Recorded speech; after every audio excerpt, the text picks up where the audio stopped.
You spend hours studying. Maybe you watch all the study with me videos. But when the test comes or that complex problem at work lands on your desk, your brain still freezes. Now, here's the frustrating reality. A student in Shanghai or a coder in Shenzhen is likely working with the exact same 24 hours you have. They don't have a better brain. They don't have a magic gene. But statistically, they are outperforming the West in math, science, and critical problem solving by a massive margin. What is going on here? Is it just brute force? Is it just endless misery and 15-hour days? Actually, no. It's not about working longer. It's about a specific cultural operating system for learning that we in the West have completely ignored.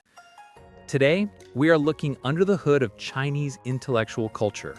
We're going to break down 5 specific psychological and practical habits that build what looks like genius, but is actually just a different way of using your brain. And the best part? You don't need to learn Mandarin to use them. Let's start with the most uncomfortable truth first. We are obsessed with flow state. We want learning to feel easy and fun. If it's hard, we think we're doing it wrong. The Chinese approach is diametrically opposite, and it's captured in 2 words, qi, ku. It literally means eating bitterness. In the West, if you're struggling, you look for a shortcut. In China, the struggle isn't a sign of failure, it's the nutrient. Think of it like the gym. If you lift a weight and it feels light, you aren't building muscle. You only grow when the muscle fibers tear. Qi-ku is the understanding that cognitive pain, that headache you get when you're trying to understand quantum mechanics or a new coding language, is the only signal that you are actually getting smarter. The next time you hit a wall in your work or studies and feel that urge to check your phone or take a break, don't. Sit with the frustration for 10 more minutes. Eat the bitterness. That uncomfortable friction is your brain rewriting itself. Step 2. You might think you're bad at math, but science suggests you might just be using the wrong language for it. Malcolm Gladwell made this famous, but the science goes deeper than he realized. In English, we say 11, 12, 13. These words have zero logical connection to the numbers 1, 2, and 3. You have to memorize them as arbitrary sounds. In Chinese, 11 is shi yi, 10-1. 12 is shi 10-2. 24 is shi si, 2-10-4. This sounds like a minor linguistic quirk, but it has massive cognitive consequences. Because the language is logical, Chinese children don't just memorize numbers, they understand the structure of math before they even enter a classroom. Their working memory isn't clogged up trying to remember 11, it's free to do complex calculation. You can't change your native language, but you can change your mental narration. When you're dealing with complex data or numbers, stop trying to memorize the arbitrary labels. Break them down into their components.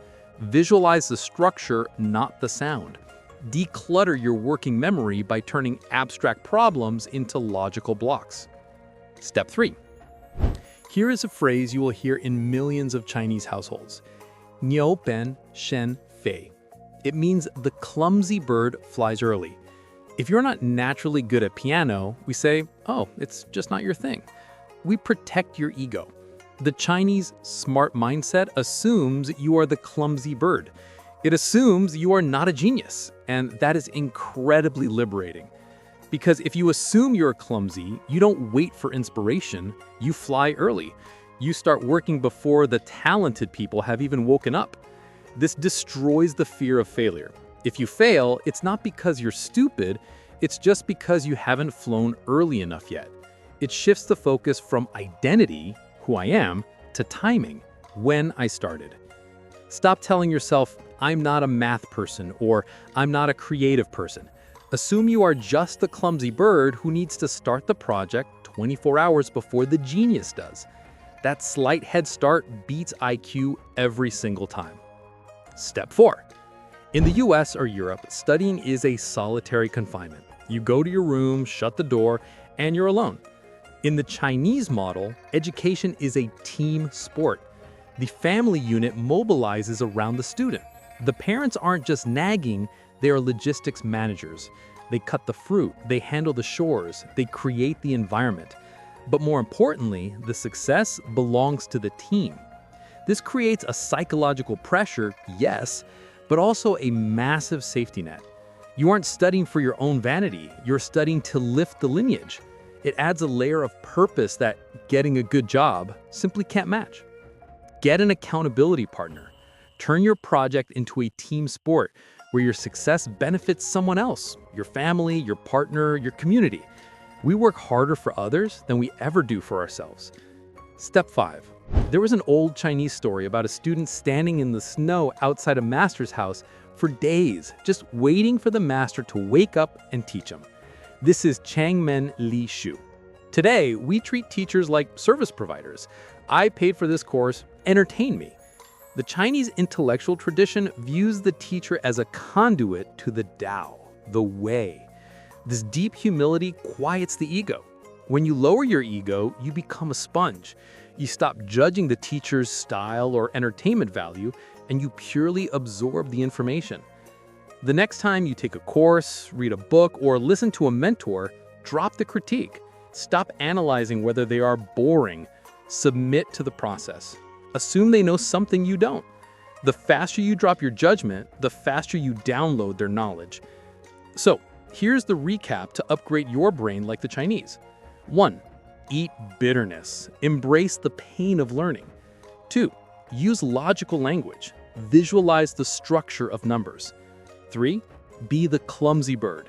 Start early, ignore talent. 4. Make it a team sport. Find a purpose bigger than you. 5. Stand in the snow. Humble yourself before knowledge.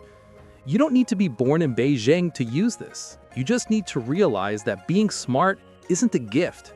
It is a discipline. Now, I want to know which of these steps you are going to try. Are you going to eat the bitterness, or are you going to fly early? Let me know in the comments below. And don't forget to like and subscribe.